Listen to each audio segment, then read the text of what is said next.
अस्सलाम वालेकुम dear viewers and subscriber, मैं हूं उमर शहजाद और आप देख रहे हैं स्टूडेंट हेल्प डेस्क। दोस्तों, पिछली वीडियो में मैंने आपको तुर्की बुर्सलारी स्कॉलरशिप के बारे में बताया था कि तुर्की बुर्सलारी स्कॉलरशिप कौन कौन सी फैसिलिटीज प्रोवाइड कर रही है और इसका एलिजिबिलिटी क्राइटेरिया क्या है, इसके लिए अप्लाई किस तरह करना है और इसका सिलेक्शन प्रोसेस क्या है। तो आज की वीडियो में मैं आपको step by step online application form fill करने का तरीका बताऊंगा कि किस तरह आप तुर्की बुर्सलारी स्कॉलरशिप के लिए ऑनलाइन अप्लाई कर सकते हैं। उनकी वेबसाइट का लिंक मैंने डिस्क्रिप्शन में दे दिया है, आप वहां से देख सकते हैं। तो चलिए चलते हैं स्क्रीन की तरफ। तो दोस्तों, हम तुर्की बुर्सलारी स्कॉलरशिप की वेबसाइट पर आ गए हैं।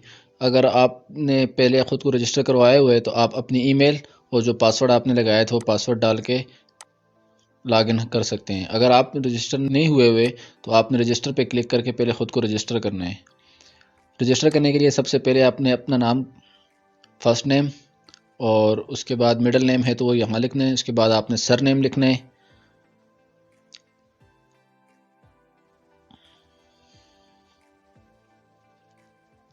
उसके बाद आपने जेंडर सेलेक्ट कर देना है। डेट ऑफ बर्थ यहाँ पर आपने लिख लेनी है।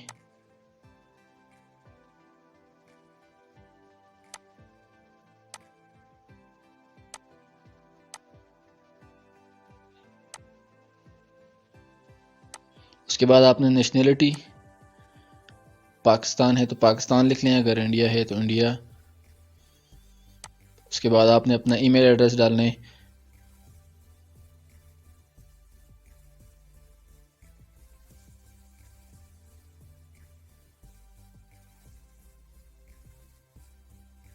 यही ईमेल दोबारा आपने डालना है।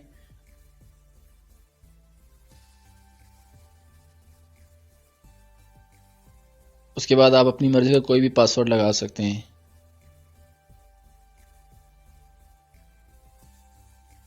पासवर्ड को आपने कंफर्म करना है। अब यहाँ पर आप कोई भी क्वेश्चन सिलेक्ट कर सकते हैं। Nickname, father name, childhood name, school name, favourite book, favourite player, कुछ भी आप अपनी मर्जी का क्वेश्चन सिलेक्ट करके इसके सामने उसका आपने आंसर लिखना है।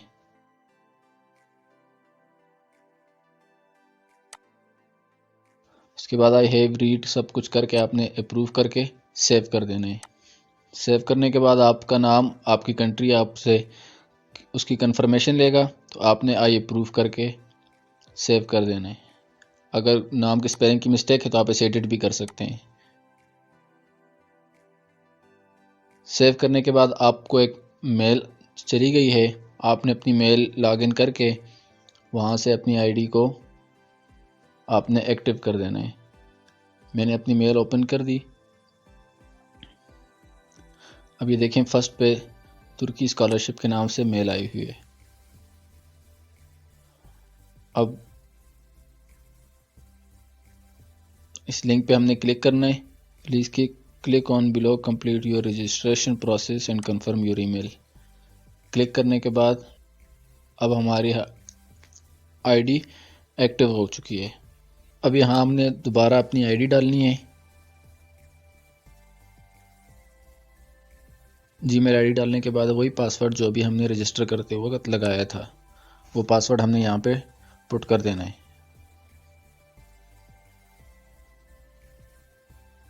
पुट करने के बाद हमारे पास मेन वेबसाइट ओपन हो चुकी है। आप इसे होम पेज पे सबसे पहले जाएंगे।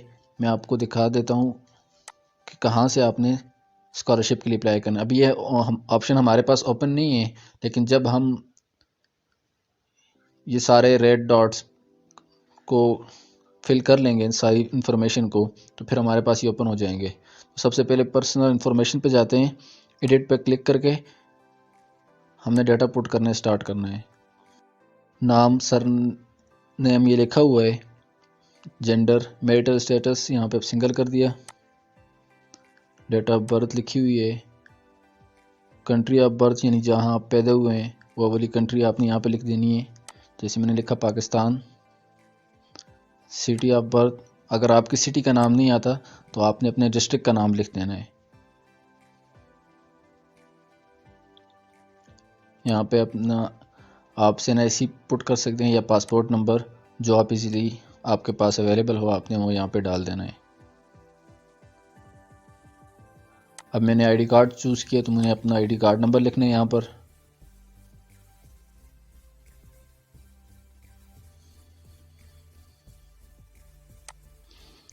अब आपने अपने आईडी कार्ड की फ्रंट साइड वाली स्कैन करके फ्रंट साइड से वो आपने यहाँ पर अपलोड कर देना है। अगर आप डुअल सिटीजनशिप है तो आपने यहाँ पर इस पर टिक कर देना है। अब उसके बाद आप अपनी पासपोर्ट साइज पिक्चर जो क्लियर फेस के साथ हो वो आपने यहाँ पर अपलोड कर देनी है।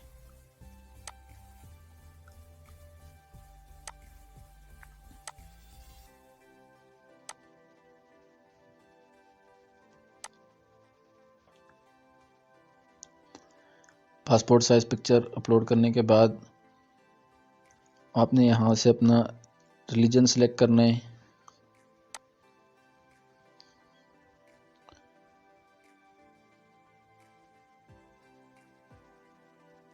उसके बाद आप अपनी कास्ट सेलेक्ट करनी है। आपको अगर कोई डिसेबिलिटी है तो आपने वो यहाँ पर सेलेक्ट कर देनी है। उसके बाद आपने डायरेक्टली वहाँ से आगे नहीं जाना, पहले आपने सेव करना है। सेव करने के बाद आप नेक्स्ट ऑप्शन पर जा सकते हैं।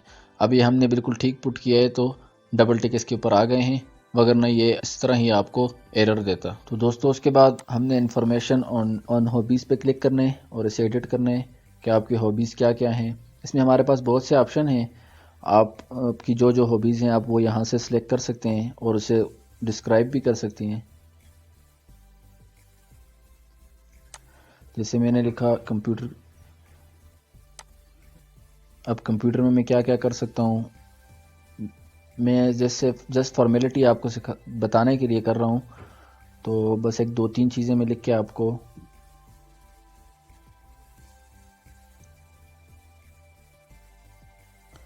जस्ट समझा रहा हूँ कि किस तरह आपने लिखने हैं। MS office, adobe Illustrator, software,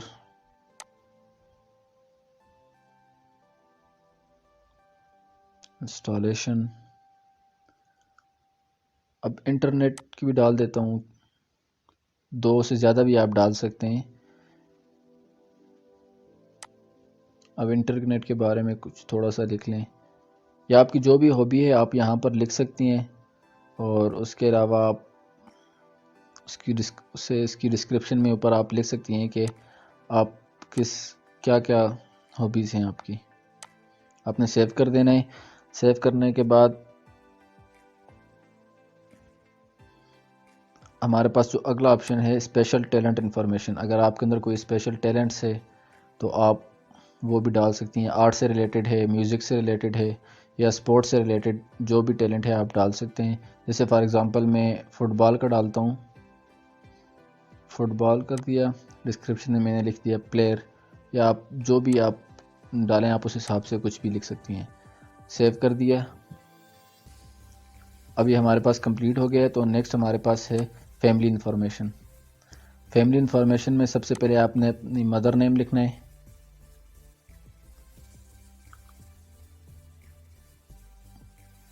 mother name के बाद आपने अपने फादर नेम लिखना है।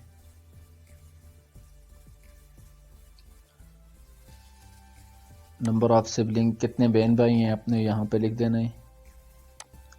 अगर जो ज़िंदा हैं तो आपने ज़िंदा लिखना है, अगर फौत हो चुके हैं तो आपने नो लिख देना है। फादर इनकम कितनी है आपने यहाँ पे लिखनी है, कहाँ काम करते हैं, किस पोजीशन पे हैं, तो वो सब कुछ लिखना है। ये कंपलसरी नहीं है, आप ना भी लिखें तो कोई इशू नहीं है। उसके बाद आपने अपनी मंथली इनकम लिखनी है, टोटल फैमिली इनकम आपने उसे डॉलर में कन्वर्ट करके यहाँ पे लिख देना है। उसके बाद सेव कर दिया। सेव करने के बाद हमारे पास जो नेक्स्ट ऑप्शन है कॉन्टैक्ट इन्फॉर्मेशन करंट। सबसे पहले आपने अपनी कंट्री सेलेक्ट की, पाकिस्तान।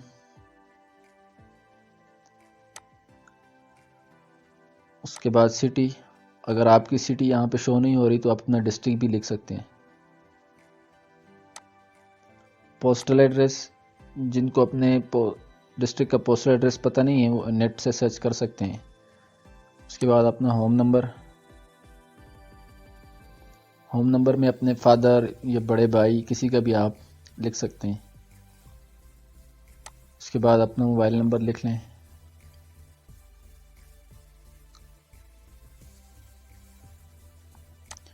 स्ट्रीट, बिल्डिंग नंबर, अगर है नहीं तो आप इसे इस तरह भी छोड़ सकते हैं। डोर नंबर, अगर आपकी करंट लोकेशन और परमानेंट लोकेशन में फ़र्क है तो आप अलग अलग लिख सकते हैं, वरना आप एक ही रख सकते हैं। उसके बाद आप इस जगह जो आपने एड्रेस लिखा है यहाँ कितने साल से या कितने महीने से रह रहे हैं तो वो आपने यहाँ पर लिख देना है। अब उसके नीचे सोशल मीडिया, आपके जितने भी सोशल मीडिया अकाउंट्स हैं आपने उनके लिंक यहाँ पर पेस्ट करने हैं। ये भी कंपलसरी नहीं है, आप करना चाहें तो आपकी मर्ज़ी, नहीं तो आप इसे छोड़ भी सकते हैं। उसके बाद सेव किया। इसके बाद हम फिल करेंगे एजुकेशन इन्फॉर्मेशन। ये इस एप्लीकेशन का सबसे मोस्ट इम्पोर्टेंट पार्ट है और इसे आपने बिल्कुल क्लियरफुली सबमिट करना है। अब यहाँ पर मिडिल स्कूल की इन्फॉर्मेशन मांग रहे हैं, यानी 1 क्लास से लेकर आपने 8th क्लास तक फिल करनी है। अगर है तो आप फिल कर सकते हैं, वरना ये कंपलसरी नहीं है। उसके बाद आपने हाई स्कूल, उसके बाद एसोसिएट डिग्री, बैचलर, यानी बिल तरतीब आपने फिल करना है। अब सबसे पहले हम हाई स्कूल को फिल करते हैं। हाई स्कूल पे हमने क्लिक किया तो कंट्री में हमने पाकिस्तान या जो भी कंट्री है वो हमने यहाँ पे लिख देनी है। उसके बाद सिटी, अगर आपका सिटी इसमें नहीं आ रहा तो आपने अपना डिस्ट्रिक्ट यहाँ पर डालना है। उसके बाद हम यहाँ पर अपने स्कूल का नाम लिखेंगे। आप यहाँ पर टाइप करके सर्च भी कर सकते हैं अपने स्कूल का नाम। अगर आपके स्कूल का नाम यहाँ पर मौजूद नहीं है तो आपने यहाँ पर अदर लिखकर छोड़ देना है। उसके बाद आपने एजुकेशनल स्टेज, यानी कौन सी क्लास का आप फिल कर रहे हैं, तो सेकेंडरी एजुकेशन हम मैट्रिक का कर रहे हैं।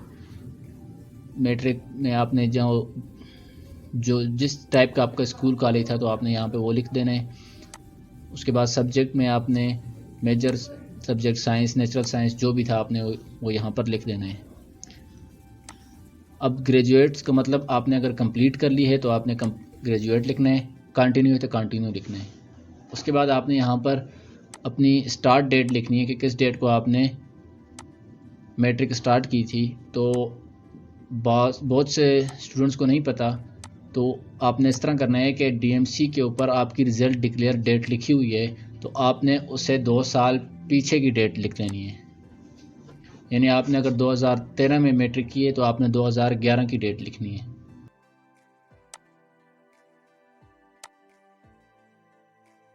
यहाँ पे आपने वही डेट लिखनी है जो आपकी डीएमसी के ऊपर रिज़ल्ट डिक्लेयर डेट लिखी हुई है। उसके बाद ग्रेड टाइप, यानी आपने 100 लिखने, हमने परसेंटेज के हिसाब से लिखना है तो 100% टोटल होते हैं, उसमें से आपने जितने परसेंटेज ली हुई है वो आपने यहाँ पे लिखनी है।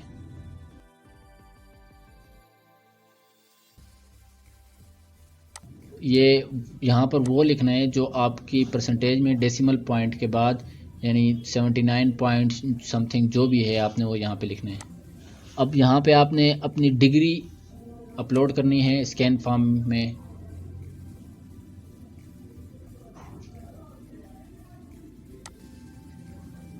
और दूसरा जो सेकंड ऑप्शन है यहाँ पे आपने अपनी डीएमसी यानी ट्रांसक्रिप्ट अपलोड करनी है। अगर आपने कोई पोजीशन ली हुई है बोर्ड में तो आपने यस करना है, अगर नहीं है तो अपने से नो कर देना है। अब उसके बाद हमने सेव कर दिया तो हमारी मैट्रिक की एजुकेशन यहाँ तक सेव हो गई है। अब उसके बाद हम एसोसिएट डिग्री यानी इंटरमीडिएट का डाटा पुट करेंगे। तो सबसे पहले वही तरीका, कंट्री पाकिस्तान, सिटी या डिस्ट्रिक्ट जो भी आप यहाँ पर मेंशन है तो आपने वो लिख देना है। उसके बाद आपने अपना कॉलेज सिलेक्ट करना है, कॉलेज नहीं है तो आपने अपना बोर्ड भी यहाँ पर सिलेक्ट कर सकते हैं। जैसे मैंने यहाँ पे BISC अहमदाबाद लिख दिया। उसके बाद अगर जिन्होंने प्री इंजीनियरिंग की है तो वो प्री इंजीनियरिंग, मेडिकल वाले मेडिकल, और जो कुछ भी आपने किया है तो आपने यहाँ पे सिलेक्ट कर देना है। आर्ट्स एंड ह्यूमैनिटीज़, मेडिसन, जिस चीज़ में आपने किया हुआ है तो आप जिस तरह आप सिलेक्ट करेंगे जो आपने की है तो उससे रिलेटेड सब्जेक्ट आगे वाले खाने में आ जाएंगे, तो आपने वो फिल कर देने हैं।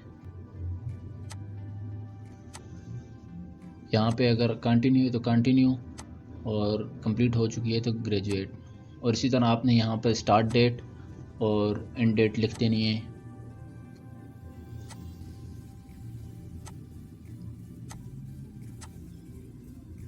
अब प्री इंजीनियरिंग या प्री मेडिकल या इस तरह के जो भी डिप्लोमाज वगैरह एसोसिएट डिग्री वाले हैं तो वो इसे यहीं तक फिल करेंगे।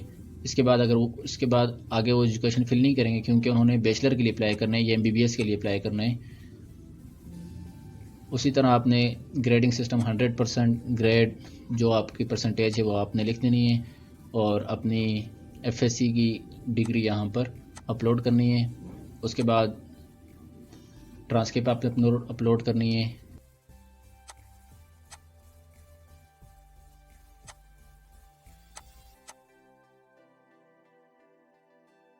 और सेव कर देना है आपने। अब मेडिकल वाले यहीं तक फिल करेंगे या प्री इंजीनियरिंग, प्री मेडिकल वाले, और जो मास्टर के लिए कर रहे हैं उन्होंने बैचलर की डिग्री भी फिल करनी है। अब फिर वही प्रोसेस, यहाँ पे हमने लिखा पाकिस्तान, आपने अपनी सिटी सिलेक्ट की,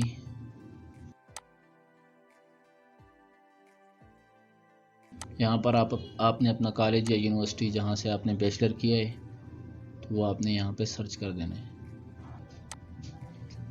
उसके बाद आपने जो डिग्री की है अगर वो यहाँ पे मेंशन है तो आपने वो सिलेक्ट करनी है, नहीं तो आपने अपनी यूनिवर्सिटी या कॉलेज सिलेक्ट कर देना है।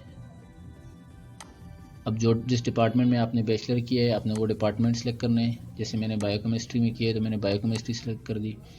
अगर आप 7 सेमेस्टर के हैं तो आपने कंटिन्यू, और अगर आपने कंप्लीट कर लिया तो ग्रेजुएट। फिर यहाँ पर वही आपने अपनी स्टार्ट डेट लिखनी है कि कब आपने एडमिशन लिया था बैचलर में।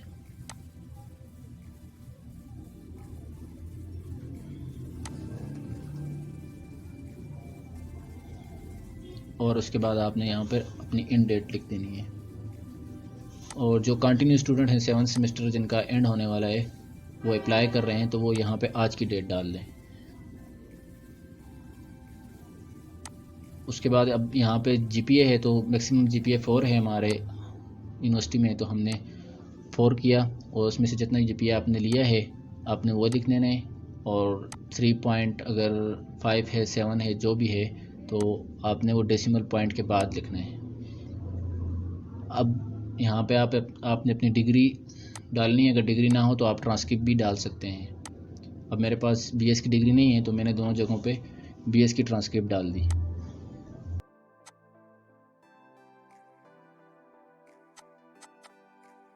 उसके बाद आपने सबमिट सेव करके नेक्स्ट कर देना है। अब ये देखिए नीचे हमारे पास सारी एजुकेशन जो हमने पुट की यहाँ पे आ गई है। अब जो PhD के लिए कर रहे हैं वो अपनी पोस्ट ग्रेजुएट की डिग्री डालेंगे, और आपसे अगर कुछ गलती हो गई है तो आप इसे एडिट भी कर सकते हैं। उसके बाद हमारे पास नेक्स्ट है लैंग्वेज डिटेल। लैंग्वेज डिटेल में सबसे पहले आपने नेटिव लैंग्वेज यानी जो आप ज़बान बोल रहे हैं तो आपने वो यहाँ पे सिलेक्ट कर देनी है, अपनी कौमी ज़बान या जो जिस पे आपको फुल अबूर हासिल है। तो हमने उर्दू लिख दिया और इसे सेव कर दिया। उसके बाद अदर लैंग्वेज स्किल, तो उसमें हमने ऐड करना है। ऐड पे क्लिक करने के बाद हमने सर्च किया इंग्लिश। अगर आपके पास इंग्लिश लैंग्वेज का कोई सर्टिफिकेट या कोर्स है तो आप इस पर क्लिक करके उनकी डिटेल पुट कर सकते हैं। या आपको दिखाएंगे कि आपसे पूछेंगे किस तरह का एग्ज़ाम दिया आपने, कितने स्कोर किए, ये सारे नाम मेंशन किए हुए हैं यहाँ पर। आपके पास अगर इनमें से कोई है तो आप लिख सकते हैं, किस डेट को आपने इशू किया हुआ या जो कुछ भी। नहीं है तो आपने इसे छोड़ देना है। अब जो आपने इंग्लिश लैंग्वेज लिखी है किस लेवल तक बोल रहे हैं, तो मैंने इंटरमीडिएट करके सेव कर दिया। उसके बाद अगर आप और कोई लैंग्वेज ऐड करना चाहते हैं तो आप ऐड करके और लैंग्वेज भी आप ऐड कर सकते हैं। अब मैंने सर्च किया पंजाबी, या जो भी आप लिखें, पंजाबी, पश्तो, सिंधी, हिंदको, जो भी आपकी है आप यहाँ पे लिख सकते हैं। लेवल इंटरमीडिएट, और आपने सेव कर दिया। अगर इससे ज़्यादा ज़बानें भी आप डालना चाहें तो डाल सकते हैं। अब हमारे पास नेक्स्ट है तुर्किश लैंग्वेज। अगर आपको आती है तो आप कोई कोर्स किया हुआ है तो आपने उसकी डिटेल देनी है, वरना आपने नो कर देना है। तो आपसे पूछेंगे कि कौन से इदारे से आपने किए, कितने स्कोर किए थे, ये सब चीज़ें। उसके बाद आपने सेव कर देना है। अब हमारे पास है नेक्स्ट वर्क एक्सपीरियंस। ये कंपलसरी नहीं है, जिन लोगों का वर्क एक्सपीरियंस है तो वो लिख सकते हैं, अगर नहीं है तो आप इसे ब्लैंक भी छोड़ सकते हैं। अगर आपने अभी कंप्लीट की है और आप इंटर्नशिप कर रहे हैं तो आपने वो ऐड करनी है। वर्क एक्सपीरियंस है तो आपने वो ऐड करना है। जस्ट ऐड पे क्लिक करना है आपने, और यहाँ से आपने जो जो चीज़ें आपसे पूछ रहे हैं आपने वो फिल कर देनी है। इसके बाद आपने अपनी CV अपलोड करनी है। यहाँ से CV आप PDF फॉर्मेट या MS ऑफिस फॉर्मेट में भी अपलोड कर सकते हैं। उसके बाद अगर आप कोई इंटर्नशिप कर रहे हैं तो आपने उसकी डिटेल भी डाल सकते हैं। ऐड पे क्लिक करना है, और जहाँ जहाँ आपने इंटर्नशिप की है, जितने ड्यूरेशन में की है, तो वो सब कुछ आप डाल सकते हैं।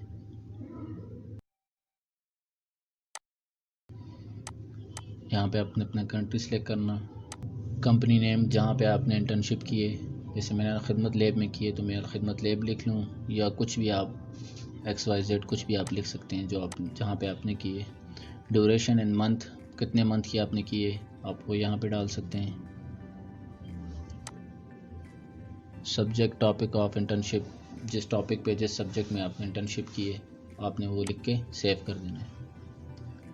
अब नेक्स्ट स्टेप हमारे पास है एकेडमिक क्वालिफ़िकेशन। इसमें आपसे GRE, टॉफेल, आइलेट्स, कोई डिप्लोमा वगैरह इस तरह का सर्टिफिकेट, लैंग्वेज सर्टिफिकेट है तो आप वो यहाँ पे ऐड कर सकते हैं। प्रोसेस वही है जिस तरह आपने एजुकेशन अपनी पुट की थी, वही प्रोसेस है। आपने यहाँ से अपना सर्टिफिकेट सिलेक्ट करना है जो आपने किया है, उसका एग्ज़ाम डेट, ग्रेड, और साथ में आपने अपलोड भी करना है। अगर है तो, नहीं है तो आप इसे इसी तरह छोड़ सकते हैं, ये कंपलसरी नहीं है। उसके बाद आपने सोशल एक्टिविटीज़ में आप ऐड कर सकते हैं अपने अवार्ड, प्रोजेक्ट, सर्टिफिकेट, स्कॉलरशिप जो आपने अगर पहले ली हुई है वो, ये सब XYZ ये चीज़ें आप इसमें उसी तरीके से पुट करेंगे जिस तरह एजुकेशन पुट की है। अगर कोई वॉलंटियर एक्टिविटीज़ है तो आपने वो भी लिख देने हैं, क्या नाम था, किस इदारे में आपने वॉलंटियर की है, और डिस्क्रिप्शन क्या क्या रिस्पॉन्सिबिलिटीज़ आपकी थी। उसके बाद हमारे पास है तुर्की एक्सपीरियंस।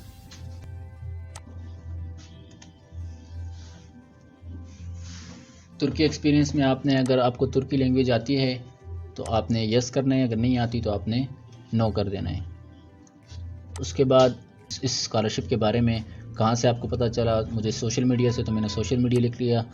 और उसके अलावा आपके कोई रिलेटिव तुर्की में रहते हैं या नहीं, आपने वो सिलेक्ट कर देना, अगर हैं तो यस, नहीं तो नो।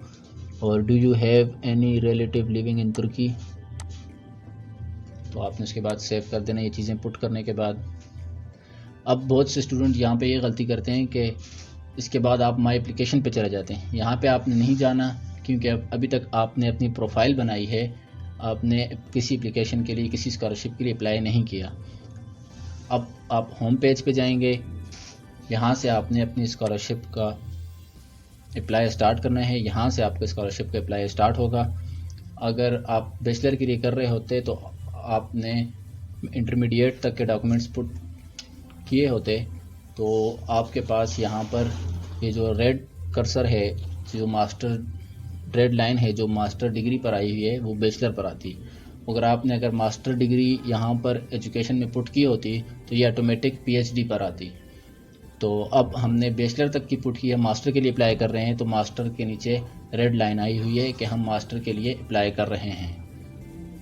अब हमने अप्लाई पे क्लिक करना है और यहाँ से हमसे पूछ रहे हैं कि what do you do after your graduating from high school, तो आपने क्या किया है। अगर इनमें वो ऑप्शन मौजूद है तो आपने यही लिखना है, नहीं तो आपने अदर पे करके डिस्क्रिप्शन लिखना है। तो मैंने कुछ नहीं किया, तो I did not do anything, तो मैंने इस पर सिलेक्ट करके सेव कर दिया।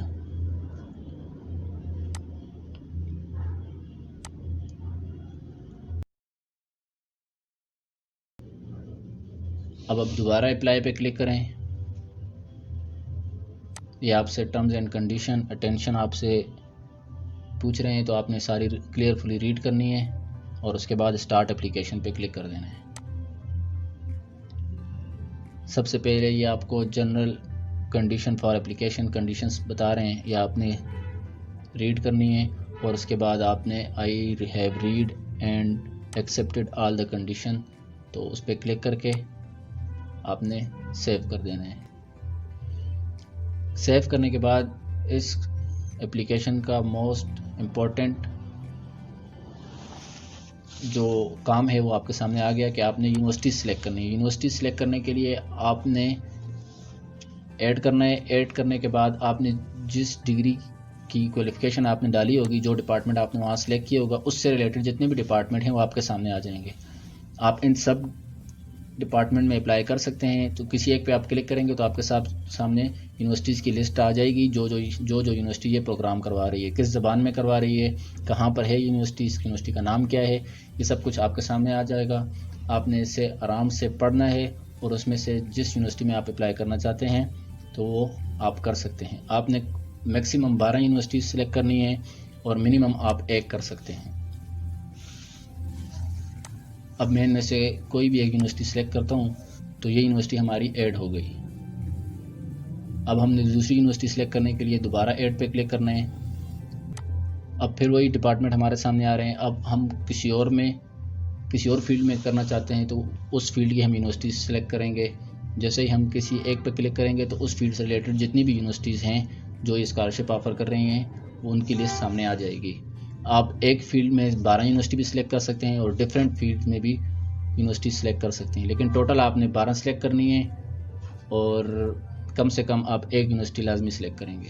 अब जिन्होंने प्री मेडिकल या प्री इंजीनियरिंग में एफएससी की है तो यहाँ पर डिपार्टमेंट उनकी फील्ड से रिलेटेड आ जाएंगे। जैसे प्री मेडिकल के लिए एमबीबीएस या मेडिकल फील्ड से रिलेटेड प्रोग्राम शो होंगे और जिन्होंने प्री इंजीनियरिंग की है तो वहाँ पर उनसे इंजीनियरिंग से रिलेटेड डिपार्टमेंट और प्रोग्राम शो हो जाएंगे।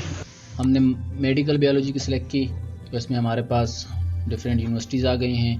आप इनमें से कोई भी सिलेक्ट कर सकते हैं। आपने लैंग्वेज देखनी है, अगर आपके पास इंग्लिश लैंग्वेज का सर्टिफिकेट है तो आप इंग्लिश लैंग्वेज वाली कर सकते हैं। उसके अलावा आप तुर्किश लैंग्वेज वाली यूनिवर्सिटीज़ भी सिलेक्ट कर सकते हैं।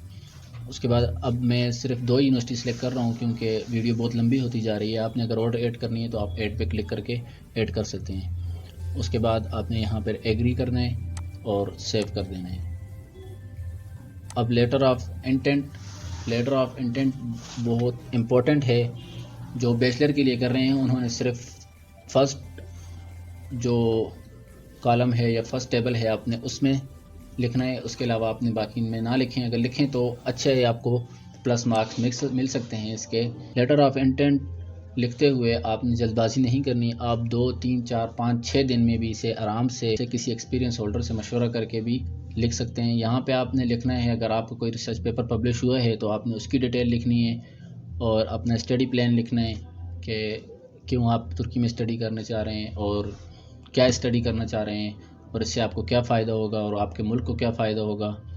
और अगर आपके पास कोई रिसर्च प्रपोज़ल है तो आप वो भी लिख सकते हैं। अगर आपने कोई रिसर्च की हुई है, किसी थीसिस पे काम किया हुआ है या थीसिस आपने लिखा हुआ है तो आप उसकी डिटेल भी लिख सकते हैं। पीएचडी के लिए जो अप्लाई कर रहे हैं उन्होंने तो ख़ास तौर पर इस चीज़ पे फुली ध्यान देना है कि इसे बिल्कुल एक्यूरेट तरीके से और सही तरीके से फिल करना है।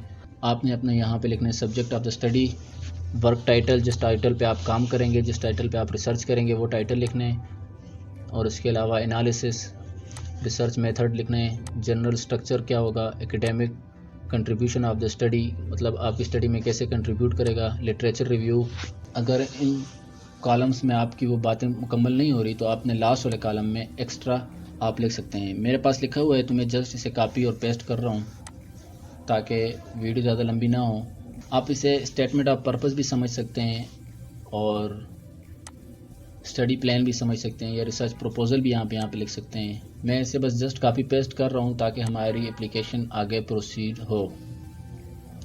आपने इस पे टाइम लगा के इसे आराम सुकून से सही क्लियरफुली रीड करके क्वेश्चन जो ऊपर लिखे हुए हैं पॉइंट उनके मुताबिक इसे आपने फिल करना है। सब कुछ फिल करने के बाद आपने नेक्स्ट कर देना है, यानी सेव पे क्लिक करने के बाद अब हमारे पास जो नेक्स्ट है वो इंटरव्यू लोकेशन है।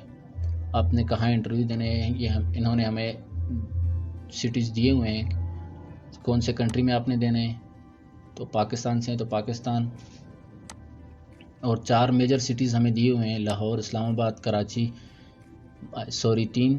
तो आपने जो भी आपको नियरेस्ट पड़े तो आपने वो लिख देने हैं। उसके बाद आपने सेव कर देना है। अब उसके बाद रेफरेंस इंफॉर्मेशन यानी कौन से यानी जो आपने रिकमेंडेशन लेटर लिए हुए हैं आपने उनकी डिटेल लिखनी है।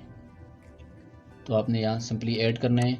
रिकमेंडेशन लेटर के ऊपर जिस टीचर का या जिस प्रोफेसर का, लेक्चरर का, असिस्टेंट प्रोफेसर का नाम लिखा हुआ है आपने वो यहाँ पे लिखना है, सर नेम, उसके बाद उनका कॉन्टैक्ट नंबर आपके रिकमेंडेशन लेटर के ऊपर लिखा हुआ है आपने वो यहाँ पर लिख देना है। उनकी ईमेल भी लेटर पर मेंशन होगी, आपने वहाँ से देखकर यहाँ पर लिख देनी है। जिस इदारे में वो काम कर रहे हैं आपने उस इदारे का नाम लिखना है। उसके बाद आपने टाइटल, पोजीशन यानी किस डिजिग्नेशन पे वो हैं, अगर लेक्चरर हैं, एसोसिएट प्रोफेसर हैं, असिस्टेंट प्रोफेसर हैं या फुल प्रोफेसर हैं तो आपने वो यहाँ पर लिख देने हैं। उसके बाद जो स्कैन में आपके पास रिकमेंडेशन लेटर होगा तो आपने वो यहाँ पे अपलोड कर देना है। This information belong to my academic reference आपने टिक कर देना है और उसके बाद सेव कर देना है। अगर आपके पास 2 हैं तो आपने 2 लिखने हैं, 3 हैं, जितने भी हैं आप यहाँ पे ऐड कर सकते हैं। अब दूसरे भी हम इस तरह ही फिल करेंगे। सबसे पहले अपने उसका नाम, सरनेम, फ़ोन नंबर और उसके बाद ईमेल, उसके बाद डिजिग्नेशन और उसी तरह आपने उनकी पोजीशन या टाइटल लिख देना है। और फिर दोबारा आपने दूसरा जो रिकमेंडेशन होगा वो आपने अपलोड कर देना है स्कैन फॉर्म में। आप उसे PDF में भी अपलोड कर सकते हैं, JPG में भी। उसके बाद आपने सेव पे क्लिक करके नेक्स्ट कर देना है। अब ये देखिए हमारे पास ये फिल हो गए हैं। अब नेक्स्ट हमारे पास है समरी ऑफ एप्लीकेशन। तो आपने जो एप्लीकेशन अभी तक फिल की है आपने उसे केयरफुली रीड करना है और अगर उसमें कोई मिस्टेक है तो आप वापस बैक जाकर उसे ठीक कर सकते हैं। आपने इसे आराम से पढ़ना है ताकि कोई मिस्टेक आपसे जो हो गई हो वो आपको यहाँ पर नज़र आ जाए। अगर नहीं है तो आप इसे फाइनल कर लें। केयरफुली रीड करने के बाद आपने इसे यहाँ पे जो इंस्ट्रक्शन दी हुई है आपने इसे पढ़ के अप्रूव करके यानी इस पर क्लिक करना है आपने और आपने अपनी एप्लीकेशन सबमिट कर देनी है। अभी हमारे पास एप्लीकेशन सबमिट हो गई है। तो देखें आपके पास जो माई एप्लीकेशन का ऑप्शन था वो रेड होकर और यहाँ पर सब कुछ डिटेल आपकी आ गई है। अब रिज़ल्ट में देख रहे हैं आप यहाँ पे लिखा हुआ है अवेटिंग एवेलुएशन। अब एवेलुएशन के बाद जब आप चेक करेंगे तो स्टेटस में आपको शो हो जाएगा कि आपको इंटरव्यू के लिए कॉल की है या नहीं। आपको मेल आएगी इंटरव्यू के लिए। दोस्तों अगर वीडियो आपको इन्फॉर्मेटिव लगी है तो आपने इसे लाइक करना है। अगर ऑनलाइन अप्लाई के बारे में आपको कोई इशू है तो आप कमेंट बॉक्स में पूछ सकते हैं। इसके अलावा अगर आपने हमारा चैनल सब्सक्राइब नहीं किया तो आप हमारा चैनल स्टूडेंट हेल्प डेस्क को सब्सक्राइब करें। तो मिलते हैं अगली वीडियो में, तब तक के लिए अल्लाह हाफिज।